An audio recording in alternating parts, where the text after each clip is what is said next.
আরে রাখো তো, আর কি খারাপই হবে? পিছনে তাকিয়ে দেখো, সব বুঝতে পারবে। তিশা হাসতে হাসতে পেছনে ফিরে তাকায় আর সাথে সাথে মুখটা মলিন হয়ে যায়।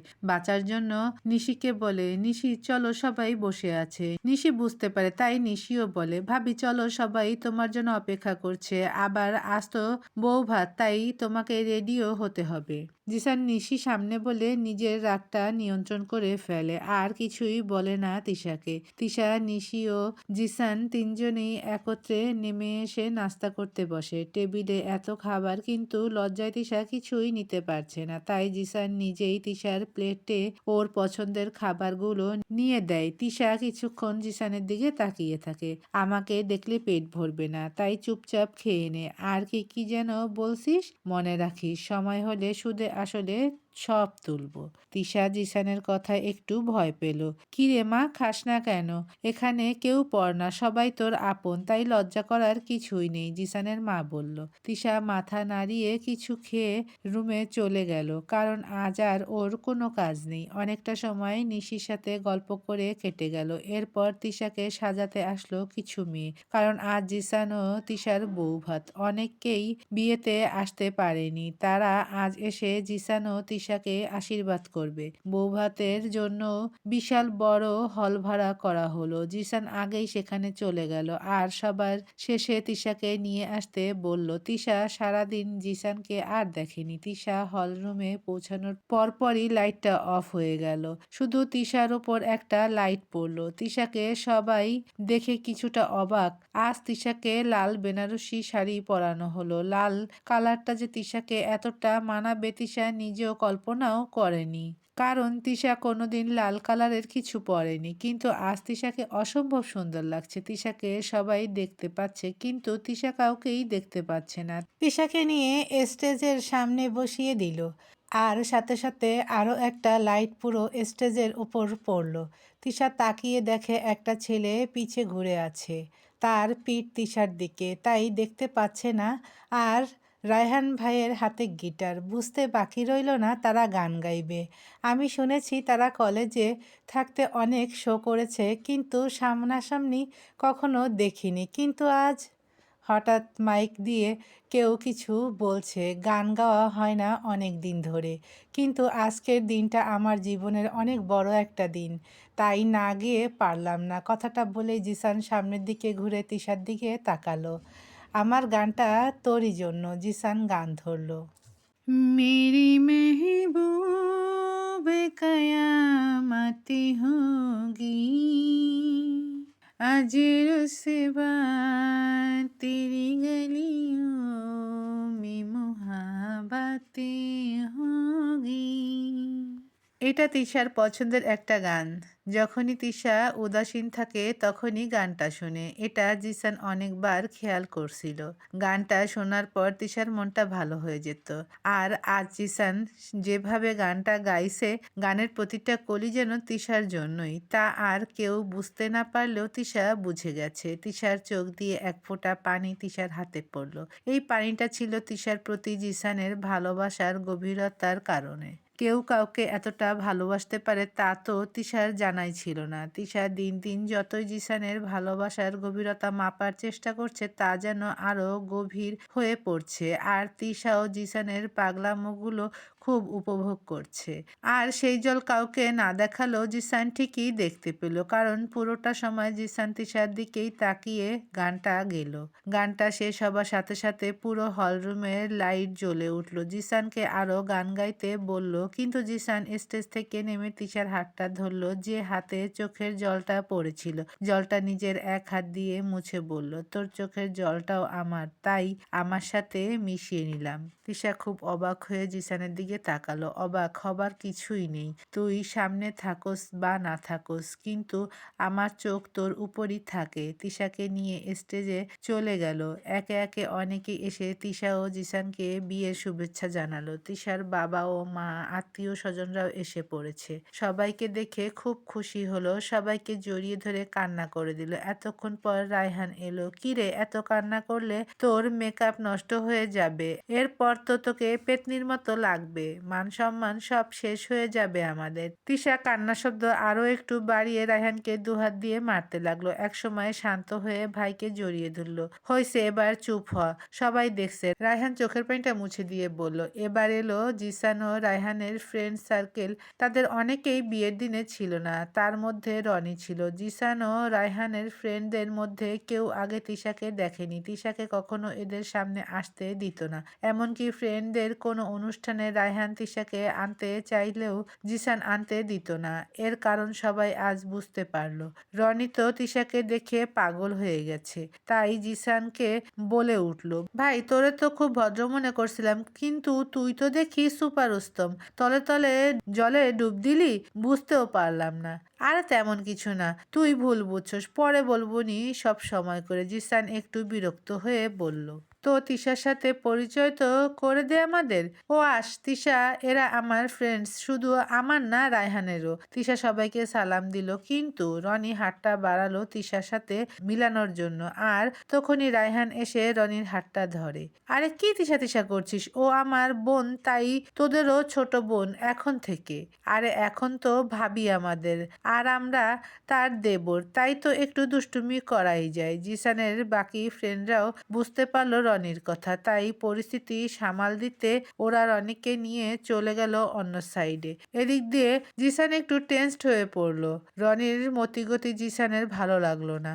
অন্যদিক দিয়ে রনি এখনো তিশার দিকে তাকিয়ে আছে আর বলছে, রায়হান কাজটা ভালো করেনি জানোস, এই কলিটাকে এতদিন সবার থেকে দূরে সরিয়ে রাখছে। তাই তো বলি, রায়হান কেন তিশাকে আমাদের সামনে আনতো না। যদি আগে দেখতাম তাহলে আজ জিসানের জায়গায় আমি থাকতাম। ওদের আরেক ফ্রেন্ড সাকিব বলে উঠল, তুই শালা পাগল হয়ে গেছস মনে হয়, চুপ থাক। রায়হান আর জিসান জানতে পারলে তোর খবর আছে। রায়হান একবার মাফ করলেও জিসান তোকে মেরে ফেলবে। জিসান তিশা বলতে পাগল, তিশাকে খুব ভালোবাসে, তুই এসব নোংরা চিন্তা বাদ দে। কিন্তু রনির নজর পড়ে গেছে তিশার ওপর, আর ওর চাই তিশাকে, এক রাতের জন্য হলেও। রনি কথাগুলো মনে মনে ভাবছে। অনুষ্ঠান শেষ হতে এখনো বাকি, এখনো কিছু গেস্ট আছে যারা একটু দেরি করে আসবে। তাই জিসান তিশা নিশি ও ভাবিকে বাসায় পাঠিয়ে দিয়েছে, আর ভাই বাবা ও মার সাথে নিজেও পার্টিতে রয়ে গেল গেস্ট অ্যাটেন্ড করার জন্য। তিশার মা বাবাকে ও পাঠিয়ে দিয়েছে রাত বেশি বলে, কিন্তু রায়হান রয়ে গেছে। তিশা বাসায় এসে ফ্রেশ হয়ে বসলো, খুব ক্লান্ত, ঘুম আসছে, কিন্তু ক্ষুধাও খুব লাগছে। বলা হয় না, যার বিয়ে সেই খেতে পারে না, কিন্তু বাকি সবাই আনন্দ করে পেট ভরে খায়। অনুষ্ঠানে সবার সামনে লজ্জায় কিছু খেতেই পারেনি, কিন্তু এখন টিকা যাচ্ছে না। আর এই বাসায় কোনো কিছু আমি জানি না কোথায় কি আছে, তা না হলে রান্নাঘর থেকে কিছু নিয়ে খেয়ে নিতাম, তিশা ভাবছে। আর এমন সময় ফোন আসলো, স্ক্রিনে লেখা জিসান। হ্যালো, আসসালামু আলাইকুম। জিসান সালামের জবাব দিয়ে বলল, বাসায় পৌঁছেছো? কখন? এই তো কিছুক্ষণ হলো। ফোন কেন দাও নাই? না আসলে ভাবলাম আপনি ব্যস্ত। আমি যতই ব্যস্ত থাকি তোমার ফোনের অপেক্ষায় থাকি। হঠাৎ জিসানের মুখে তুমি শুনে তিশা তো অবাক। কি হলো, কথা বলো না কেন? না আসলে শাড়ি, ওকে বাদ দাও, শোনো। আমার আলমারির চাবি দেখো বালিশের নিচে আছে, ওখান থেকে চাবিটা নিয়ে আলমারিটা খোলো। তিশা চাবি নিয়ে আলমারিটা খুললো। দেখো আলমারির নিচের তাকে তোমার জন্য কিছু খাবার আছে, তুমি সারাদিন তেমন কিছুই খাওনি, এখানেও কম খেতে দেখলাম। আর এখন বাসায় তোমাকে খাবার দেওয়ার মতো কেউ নেই, তুমি এখান থেকে কিছু খেয়ে ঘুমিয়ে পড়ো। খালি পেটে তোমার ঘুম আসবে না, আমার আসতে লেট হবে, তাই তুমি ঘুমিয়ে পড়ো। তিশা মনোযোগ দিয়ে জিসানের কথা শুনছে আর ভাবছে, আলমারির নিচের তাকে বিস্কুট, কেক, জুস আরও কিছু খাবার আছে, সেখানে সব খাবারই তিশার পছন্দের। কি করে সম্ভব, একটা মানুষ এমন কি করে হতে পারে? তিশা, হ্যালো তিশা, শুনতে পাচ্ছ? জিসান ফোনের অন্য পাশ থেকে বলল। আমি শুনছি। চিন্তা থেকে ফিরে এলো তিশা। তাহলে রাখি এখন। আপনি খেয়েছেন? না, এখন বসবো রায়হানের সাথে। ওকে। বাই বলে ফোন রেখে দিল তিশা। কিছু হালকা খাবার খেয়ে তিশা বিছানায় পিঠ লাগাবার সাথে সাথেই ঘুমিয়ে পড়ল। জিসানের আসতে আসতে রাত 1টা বেজে গেল। জিসান এসে দেখে তিশা ঘুম, তাই আর ডাক দেয়নি। ফ্রেশ হয়ে তিশার পাশে শুয়ে তিশাকে এক টান দিয়ে নিজের কাছে নিয়ে আসলো। তিশাকে জড়িয়ে ধরে নিজেও ঘুমিয়ে পড়ল।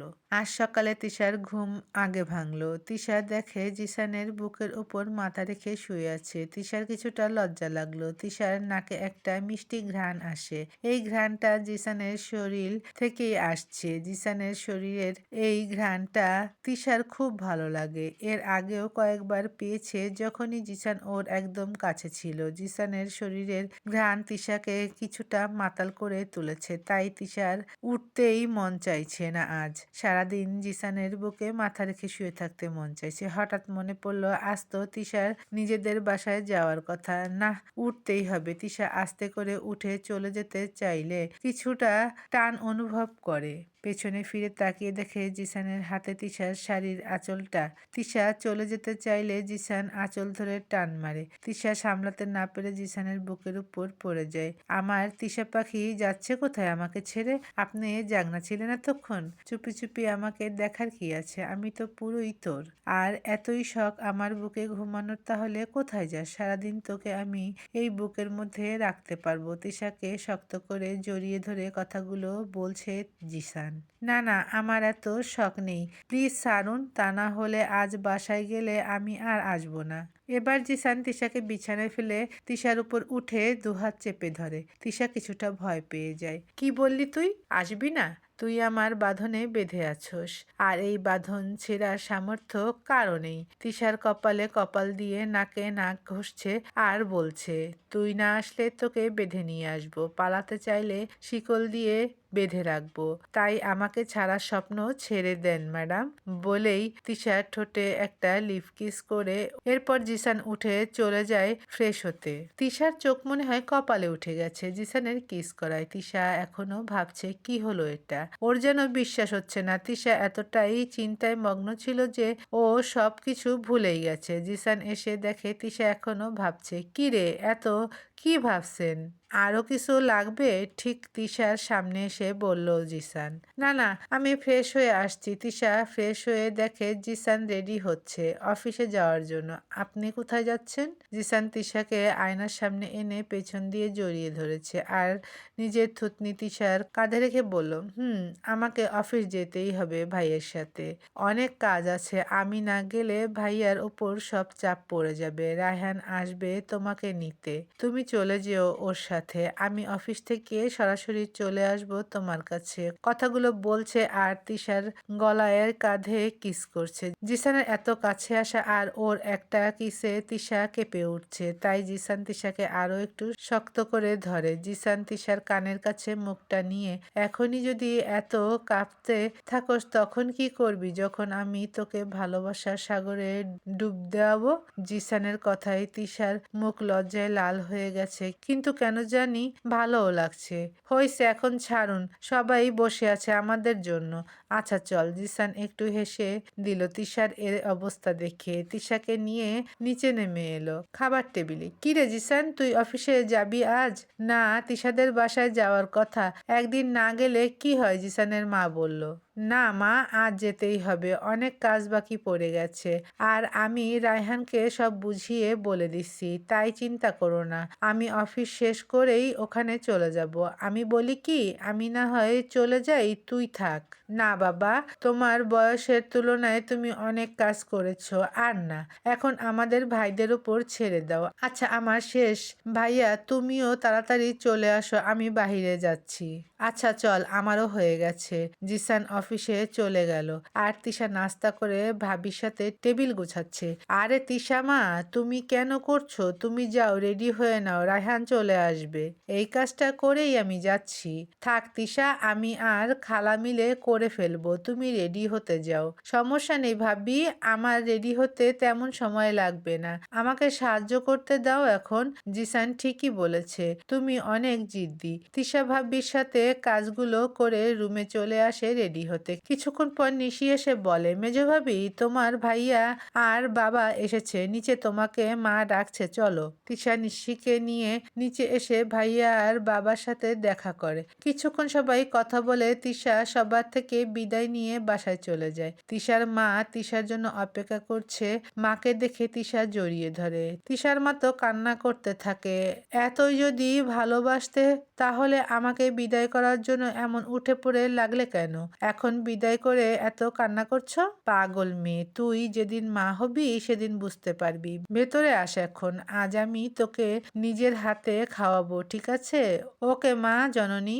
আর শোন, তোর রুমে সীমা আর নীলা বসে আছে তোর জন্য। এই কথা আগে বলনি কেন? তিশা দৌড় দিয়ে রুমে চলে আসে।